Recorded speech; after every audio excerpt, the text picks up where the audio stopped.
Hello दोस्तों, नमस्कार। निहाल study अड्डा चैनल पर आपका स्वागत करते हैं। तो दोस्तों, आपने पिछला वीडियो देखा था सामान्य ज्ञान टेस्ट सीरीज 1 का। अब ये है सामान्य ज्ञान टेस्ट सीरीज 2। पिछले वीडियो में आप 20 तक क्वेश्चनों का आपने सीरीज देखा। अब हम 21 से क्वेश्चन स्टार्ट करें 50 तक। ठीक है, तो हम 21 से स्टार्ट करते हैं। चलिए दोस्तों, तो 21 नंबर क्वेश्चन है, हाइड्रोजन बम का आविष्कार किसने किया था? हाइड्रोजन बम का आविष्कार किसने किया था? तो दोस्तों, आपके ऑप्शन है, option number A Edward Jenner, option number B Edward Taylor, option number C John Helen सिकी, option number D Adam Smith. तो दोस्तों, इसका सही आंसर होगा option number B Edward Taylor. Edward Taylor यानी कि हाइड्रोजन बम का आविष्कार एडवर्ड टेलर ने किया था। चलिए आगे दोस्तों चलते हैं। क्वेश्चन नंबर 22 पे, विश्व स्वास्थ्य दिवस कब मनाया जाता है? विश्व स्वास्थ्य दिवस कब मनाया जाता है? आपके ऑप्शन है, option number A 5 April, option number B 6 April, option number C 7 April और ऑप्शन नंबर डी 8 अप्रैल। तो दोस्तों, इसका सही ऑप्शन होगा ऑप्शन नंबर सी 7 अप्रैल। ठीक है, ऑप्शन नंबर सी 7 अप्रैल। विश्व स्वास्थ्य दिवस 7 अप्रैल को प्रत्येक साल मनाया जाता है। तो चलिए दोस्तों, अपना अगले क्वेश्चन पे 23वां क्वेश्चन दिया है, दक्षिणी अमेरिका में चारागाह को क्या कहा जाता है? दोस्तों, आपके ऑप्शन है, option number A prairie, option number B pampas और ऑप्शन नंबर सी नॉर्वेजियन और ऑप्शन नंबर डी इनमें से कोई नहीं। तो दोस्तों बताइए, दक्षिण अमेरिका में चारागाह को क्या कहा जाता है? तो दक्षिण अमेरिका में चारागाह को जो है पंपास कहा जाता है। क्या कहा जाता है? पंपास कहा जाता है। ठीक है, ऑप्शन नंबर सही है। चलिए अगले क्वेश्चन पे, 24 नंबर क्वेश्चन है, भारत में प्रथम स्वर्ण मुद्राएं किसने चलाई? भारत में प्रथम स्वर्ण मुद्राएं किसने चलाई? दोस्तों, आपके ऑप्शन है, ऑप्शन नंबर ए यूनानी, option number B Asian, option number C अफ्रीकी और ऑप्शन नंबर डी इनमें से कोई नहीं। तो बताइए, भारत में प्रथम स्वर्ण मुद्राएं किसने चलाया था? तो दोस्तों, इसका आंसर है ऑप्शन नंबर ए यूनानियों ने। सबसे पहले कौन कर चलाया था भारत में प्रथम बार स्वर्ण मुद्राएं? तो यूनानी ने। ठीक है, चलिए अगले क्वेश्चन पर चलते हैं। अगला क्वेश्चन है 25 नंबर, भारतीय राष्ट्रीय कांग्रेस के प्रथम मुस्लिम अध्यक्ष कौन थे? ठीक है, तो कहा है कि भारतीय राष्ट्रीय कांग्रेस के प्रथम मुस्लिम अध्यक्ष कौन थे? तो पहला ऑप्शन है, option number A Dadabhai Naoroji, option number B APJ Abdul Kalam और option number C Abul Kalam Azad और option number D Badruddin Tyabji. तो दोस्तों, इसका सही आंसर होगा option number D Badruddin Tyabji. क्या होगा? Option number D Badruddin Tyabji जो थे भारतीय राष्ट्रीय कांग्रेस के प्रथम मुस्लिम अध्यक्ष थे। चलिए दोस्तों, 26 नंबर क्वेश्चन है आपका, राज्य अपहरण नीति को किसने क्रियान्वित किया? तो राज्य अपहरण नीति को किसने क्रियान्वित किया? तो दोस्तों, आपके ऑप्शन है, option A Lord Mountbatten, option B Lord Dalhousie और option C Lord Lytton, option C Lord John और ऑप्शन डी लॉर्ड लिटन। तो इसका सही आंसर हो जाएगा क्या आपका?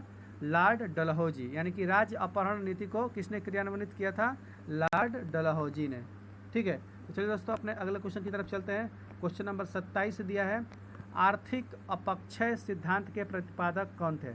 तो आर्थिक अपक्षय सिद्धांत के प्रतिपादक कौन थे? तो दोस्तों, इसका ऑप्शन है आपका, option number A Dadabhai Naoroji, option number B doctor Manmohan Singh और option number C Lord Mountbatten और ऑप्शन नंबर डी इनमें से कोई नहीं। तो दोस्तों, इसका सही आंसर क्या होगा? कमेंट करके बताइए। तो इसका सही आंसर है आपका दादा भाई नौरोजी, यानी कि आर्थिक अपक्षय सिद्धांत के प्रतिपादक दादा भाई नौरोजी थे। चलिए दोस्तों, अगला क्वेश्चन पे चलते हैं। क्वेश्चन नंबर 28, राज्यसभा में मनोनीत सदस्यों की अधिकतम संख्या कितनी होती है? तो राज्यसभा में मनोनीत सदस्यों की अधिकतम संख्या कितनी होती है? आपके ऑप्शन है, option number A 11, option number B 12, option number C 13 और ऑप्शन नंबर डी 14। दोस्तों, इसका सही आंसर क्या होगा? बताइए कमेंट करके। तो दोस्तों, इसका सही आंसर है ऑप्शन नंबर बी 12। ठीक है, चलिए दोस्तों आगे चलते हैं। 29 नंबर क्वेश्चन, रूसी क्रांति कब हुआ था? रूसी क्रांति कब हुआ था? तो दोस्तों, आपके ऑप्शन है, ऑप्शन नंबर ए 1916 में और ऑप्शन नंबर बी 1917 में, ऑप्शन नंबर सी 1918 में और ऑप्शन नंबर डी 1919 में। तो दोस्तों, इसका सही आंसर बताइए क्या होगा? तो दोस्तों, रूसी क्रांति जो था वो 1917 में हुआ था। कब हुआ था? ऑप्शन नंबर बी सही है, 1917 में हुआ था। कब हुआ था? 1917 में। चलिए दोस्तों, तो हम अगले क्वेश्चन की तरफ चलेंगे। ये हुआ था 1917 में। अगला क्वेश्चन है 30 नंबर, सुंडा जल डमरू मध्य जावा और किसके बीच स्थित है? सुंडा जो जल डमरू मध्य है वो जावा और किसके बीच है? तो दोस्तों आपके ऑप्शन है, ऑप्शन नंबर ए अरब सागर, ऑप्शन नंबर बी पाक जल डमरू मध्य, option number C Coromandel, option number D Sumatra. तो दोस्तों इसका सही आंसर बताइए। तो इसका सही आंसर है ऑप्शन नंबर डी, सुंडा जल डमरू मध्य जावा और सुमात्रा के बीच स्थित है। कहाँ है? जावा और सुमात्रा के बीच। तो चलिए दोस्तों आपका अगला क्वेश्चन है, राष्ट्रीय आय का आकलन कौन करता है? राष्ट्रीय आय का आकलन कौन करता है? तो 31 नंबर का क्वेश्चन है, राष्ट्रीय आय का आकलन कौन करता है? तो आपके ऑप्शन है, ऑप्शन नंबर ए राष्ट्रीय आय प्राधिकरण, केंद्रीय सांख्यिकी संगठन, आय व्यय विभाग, ऑप्शन नंबर डी इनमें से कोई नहीं। तो दोस्तों इसका सही आंसर बताएं। तो दोस्तों इसका सही आंसर होगा केंद्रीय सांख्यिकी संगठन, यानी कि राष्ट्रीय आय का जो आकलन करता है वो केंद्रीय सांख्यिकी संगठन करता है। चलिए दोस्तों अगले क्वेश्चन पे चलते हैं। 32 number question number 32, Gandhi Irwin समझौता कब हुआ था? आपके ऑप्शन है, ऑप्शन नंबर ए 1929 ईस्वी, ऑप्शन नंबर बी 1931 ईस्वी, और ऑप्शन नंबर सी 1932 ईस्वी, और ऑप्शन नंबर डी 1934 ईस्वी। तो दोस्तों इसका सही आंसर क्या होगा, कमेंट करके बताइए। तो इसका सही आंसर है 1931, यानी कि गांधी इरविन समझौता 1931 ईस्वी को हुआ था। चलिए अगला क्वेश्चन पे चलते हैं हम लोग। तो अगला क्वेश्चन है 33 नंबर, विश्व बैंक का मुख्यालय कहाँ है? तो दोस्तों विश्व बैंक का मुख्यालय कहाँ है? आपके ऑप्शन है, option number A New York, option number B Manila, option number C Washington DC, और ऑप्शन नंबर डी फ्रांस। तो दोस्तों इसका सही आंसर क्या होगा, कमेंट करके बताएं। तो दोस्तों इसका सही आंसर है ऑप्शन नंबर सी, विश्व बैंक का मुख्यालय जो है वाशिंगटन डीसी में है। कहाँ है? वाशिंगटन डीसी में। चलिए दोस्तों तो अगला क्वेश्चन है 34 नंबर, योजना आयोग का अध्यक्ष होता था। योजना आयोग का अध्यक्ष कौन होता था? तो दोस्तों पहले यह जो है योजना आयोग था, अब हो गया है यह नीति आयोग। तो दोस्तों जो योजना आयोग का अध्यक्ष होता है वह प्रधानमंत्री होता है। कौन होता है? प्रधानमंत्री। इसका सही आंसर क्या हो जाएगा, ऑप्शन नंबर ए प्रधानमंत्री। योजना आयोग का अध्यक्ष कौन होता है? प्रधानमंत्री। चलिए दोस्तों अगले क्वेश्चन पे चलते हैं। क्वेश्चन नंबर 35, अर्थशास्त्र का जनक किसे कहा जाता है? तो दोस्तों अर्थशास्त्र का जनक किसे कहा जाता है? तो आपके ऑप्शन है, option number A madam Curie, option number B Adam Smith, option number C Robinson, और ऑप्शन नंबर डी कुमारी सैमपुल। तो दोस्तों इसका सही आंसर कमेंट करके बताएं। तो दोस्तों इसका सही आंसर है एडम स्मिथ। तो कौन है अर्थशास्त्र के जनक? तो अर्थशास्त्र के जनक जो हैं एडम स्मिथ हैं। चलिए दोस्तों अगले क्वेश्चन पे चलते हैं। क्वेश्चन नंबर 36 पे, शिक्षा किस सूची के अंतर्गत आता है? तो दोस्तों बताइए शिक्षा जो है किस सूची के अंतर्गत आता है? आपके ऑप्शन है, ऑप्शन नंबर ए संघ सूची, ऑप्शन नंबर बी समवर्ती सूची, और ऑप्शन नंबर सी राज्य सूची, और ऑप्शन नंबर डी विषय सूची।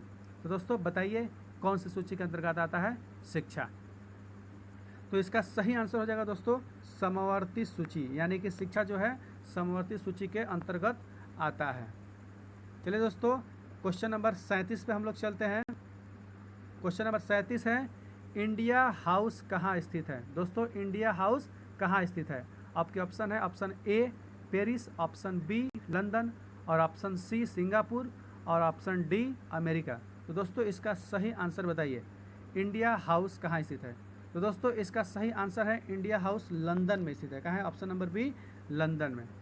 चलिए दोस्तों आपका 38 नंबर क्वेश्चन है, लाफिंग गैस का रासायनिक नाम क्या है? तो दोस्तों लाफिंग गैस का रासायनिक नाम क्या है? तो दोस्तों इसका ऑप्शन है, option number A nitrous oxide, option number B potassium hydroxide, और option number C hydrogen sulphide, और ऑप्शन नंबर डी इनमें से कोई नहीं। तो दोस्तों इसका सही आंसर होगा नाइट्रस ऑक्साइड N2O, यानी कि क्या होगा इसका आंसर? नाइट्रस ऑक्साइड, यानी कि N2O। कितना हो जाएगा इसका? N2O हो जाएगा। ठीक है। अगला क्वेश्चन है आपका 39 नंबर, भारत में बैंकों का पहली बार राष्ट्रीयकरण कब हुआ? भारत में बैंकों का पहली बार राष्ट्रीयकरण कब हुआ? तो दोस्तों आपके ऑप्शन है, option number A 1965, option number B 1966, और ऑप्शन नंबर सी 1967, और ऑप्शन नंबर डी 1969। तो दोस्तों कब हुआ था राष्ट्रीयकरण? पहली बार बैंकों का भारत में? तो दोस्तों 1969 में हुआ था। कब हुआ था? 1969 में। ऑप्शन नंबर डी सही है। दोस्तों अगला क्वेश्चन है 40 नंबर, मुद्रा राक्षस के लेखक कौन है? तो दोस्तों मुद्रा राक्षस के लेखक कौन है बताइए। तो आपके ऑप्शन है, option number A Banabhatta, option number B Harshavardhan, और option number C Vishakh Dutt, और option number D Firoz Khan. तो दोस्तों बताइए इसका आंसर क्या होगा। तो चलिए दोस्तों, इसका जो आंसर होगा ये होगा विशाख दत्त। क्या होगा? Vishakh Datt. Option number C Vishakh Datt. चलिए दोस्तों, तो अगला क्वेश्चन है हमारा 41 नंबर। 41 नंबर है, लोकसभा में किसी विधेयक को, ठीक है, लोकसभा में किसी विधेयक को धन विधेयक के रूप में कौन प्रमाणित करता है? तो दोस्तों आप बताइए कि लोकसभा में किसी भी विधेयक को, यानी किसी विधेयक को धन विधेयक है या नहीं है, यह कौन प्रमाणित करता है? तो आपके ऑप्शन है, ऑप्शन नंबर ए राज्यसभा अध्यक्ष, ऑप्शन नंबर बी लोकसभा अध्यक्ष, ऑप्शन नंबर सी राष्ट्रपति, और ऑप्शन नंबर डी उपराष्ट्रपति। तो दोस्तों इसका सही आंसर क्या होगा, कमेंट करके बताइए। तो दोस्तों इसका सही आंसर है ऑप्शन नंबर बी लोकसभा अध्यक्ष, यानी कि किसी भी लोकसभा में किसी भी विधेयक को धन विधेयक के रूप में प्रमाणित करता है कौन? तो लोकसभा अध्यक्ष। तो दोस्तों इस समय 17वीं लोकसभा के अध्यक्ष कौन है? तो ओम बिरला जी हैं, जो राजस्थान से हैं। चलिए दोस्तों, तो हम लोग अगले क्वेश्चन पे चलते हैं, क्वेश्चन नंबर 42 पे। तो दोस्तों मोनाजाइट किसका अयस्क है? 42 नंबर में दिया है मोनाजाइट किसका अयस्क है। आपके ऑप्शन है, ऑप्शन ए तांबा, ऑप्शन बी पीतल, और ऑप्शन सी थोरियम, और ऑप्शन डी बोरान। तो दोस्तों मोनाजाइट आपका है ऑप्शन नंबर सी थोरियम का अयस्क है। ठीक है, तो मोनाजाइट जो है किसका अयस्क है? थोरियम का। तो चलिए दोस्तों अगले क्वेश्चन पे चलते हैं हम लोग 43 नंबर पर। ठीक है, तो दोस्तों 43 नंबर क्वेश्चन है, आज़ाद हिंद फौज का गठन किस वर्ष किया गया था? तो दोस्तों बताइए आज़ाद हिंद फौज का गठन जो है कब किया गया था? तो दोस्तों आपके ऑप्शन है, option number A 1948, option number B 1946, और ऑप्शन नंबर सी 1945, और ऑप्शन नंबर डी 1942। तो दोस्तों इसका सही आंसर कमेंट करके बताइए। तो चलिए दोस्तों इसका सही आंसर है 1942, यानी कि आज़ाद हिंद फौज का गठन जो है 1942 में किया गया था। चलिए दोस्तों अगला क्वेश्चन है 44 नंबर। 44 नंबर क्वेश्चन है, लोदी वंश का अंतिम शासक कौन था? तो दोस्तों बताइए लोदी वंश का अंतिम शासक कौन था? आपके ऑप्शन है, option A Bahlol Lodi, option B Sikandar Lodi, option C Ibrahim Lodi, और ऑप्शन डी दारा शिकोह। तो दोस्तों इसका आंसर कमेंट करके बताइए। तो दोस्तों चलिए इसका आंसर जो है ये जो है इब्राहिम लोदी। लोदी वंश का अंतिम जो शासक था वो था Ibrahim Lodi, option number C. ठीक है, चलिए दोस्तों अगला क्वेश्चन पे चलते हैं हम लोग 45 नंबर पे। चलिए दोस्तों, तो 45 नंबर क्वेश्चन कह रहा है, गरसोप्पा यानी कि गरसोप्पा या जोग उसको कहते हैं, जोग प्रपात किस नदी पर है? गरसोप्पा या जोग प्रपात किस नदी पे है?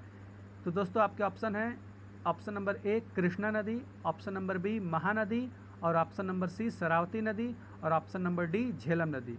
तो दोस्तों इसका सही आंसर क्या होगा बताइए। तो दोस्तों इसका सही आंसर है शरावती नदी, option number C. Option number C Sharavati नदी, यानी कि शरावती नदी पे जो है क्या है? गरसोप्पा या जोग प्रपात है। चलिए दोस्तों अगले क्वेश्चन पे चलते हैं हम लोग। तो क्वेश्चन नंबर 46 दिया है, राष्ट्रीय समुद्र विज्ञान संस्थान कहाँ स्थित है? राष्ट्रीय समुद्र विज्ञान संस्थान कहाँ स्थित है? आपके ऑप्शन है, option number A Maharashtra, option number B Goa, option number C Bihar, और ऑप्शन नंबर डी उड़ीसा। तो दोस्तों इसका सही आंसर होगा गोवा, यानी कि राष्ट्रीय समुद्र विज्ञान संस्थान जो है गोवा में स्थित है। तो चलिए दोस्तों अगला क्वेश्चन चलते हैं हम, भारत का सबसे बड़ा कृषि प्रायोगिक फार्म कहाँ स्थित है? तो दोस्तों भारत का सबसे बड़ा कृषि प्रायोगिक फार्म कहाँ स्थित है? चलिए दोस्तों, तो इसका ऑप्शन है, option number A Ambala, option number B Jalandhar, option number C Sialkot, और ऑप्शन नंबर डी पठानकोट। तो दोस्तों इसका सही आंसर बताइए। तो चलिए दोस्तों इसका सही आंसर है जो है भारत का सबसे बड़ा कृषि प्रायोगिक फार्म जो है अम्बाला में स्थित है। कहाँ पे है? अम्बाला में, ऑप्शन नंबर ए। चलिए दोस्तों अगला क्वेश्चन है, राज्यसभा का पदेन अध्यक्ष कौन होता है? राज्यसभा का पदेन अध्यक्ष कौन होता है? तो दोस्तों आपके ऑप्शन है ऑप्शन ए राष्ट्रपति, ऑप्शन बी उपराष्ट्रपति और ऑप्शन सी प्रधानमंत्री और ऑप्शन डी उच्चतम न्यायालय के न्यायाधीश। तो दोस्तों बताइए, राज्यसभा का अध्यक्ष जो होता है उपराष्ट्रपति होता है। कौन होता है? उपराष्ट्रपति। और ऑप्शन नंबर ये बी है, कौन होता है? उपराष्ट्रपति होता है। ठीक है, चलिए दोस्तों, तो अगले क्वेश्चन की तरफ चलते हैं। क्वेश्चन नंबर 49 पे। क्वेश्चन नंबर 49 कह रहा है, भारत में प्रतिवर्ष सेना दिवस किस तिथि को मनाया जाता है? भारत में प्रतिवर्ष सेना दिवस किस तिथि को मनाया जाता है? तो आपके ऑप्शन है ऑप्शन नंबर ए 10 जनवरी, ऑप्शन नंबर बी 12 जनवरी, ऑप्शन नंबर सी 14 जनवरी और ऑप्शन नंबर डी 15 जनवरी। तो दोस्तों बताइए, भारत में प्रतिवर्ष सेना दिवस किस तिथि को मनाया जाता है? तो दोस्तों भारत में प्रतिवर्ष सेना दिवस 15 जनवरी को मनाया जाता है। कब मनाया जाता है? 15 जनवरी को। तो दोस्तों इस वीडियो का अंतिम क्वेश्चन है 50 नंबर, रक्तचाप यानी कि दाब, रक्तदाब या रक्तचाप जो है किसमें उच्च होता है, यानी कि सबसे अधिक किसमें होता है? तो दोस्तों आपके ऑप्शन है ऑप्शन नंबर ए सिराओं में, ऑप्शन नंबर बी उपसिराओं में, ऑप्शन नंबर सी धमनियों में और ऑप्शन नंबर डी माइटोकॉन्ड्रिया में। तो दोस्तों बताइए कौन सा आंसर सही है? तो चलिए दोस्तों बता देते हैं, इसका सही आंसर होगा ऑप्शन नंबर सी, यानी कि धमनियों में। किसमें? धमनियों में। रक्तचाप जो होता है सबसे उच्च होता है धमनियों में। तो दोस्तों आशा करते हैं कि यह 30 में से आप लोग 30 सही किए होंगे। तो दोस्तों आप कमेंट करके बताइए ये वीडियो कैसा लगा। अगर वीडियो आपको अच्छा लगा तो लाइक करिए, सब्सक्राइब करिए और कमेंट करना ना भूलें और शेयर करना ना भूलें। तो दोस्तों इसी के लिए आपको बहुत बहुत धन्यवाद। तो देखते रहिए निहाल स्टडी अड्डा चैनल, निहाल स्टडी अड्डा चैनल। बहुत बहुत धन्यवाद, थैंक यू।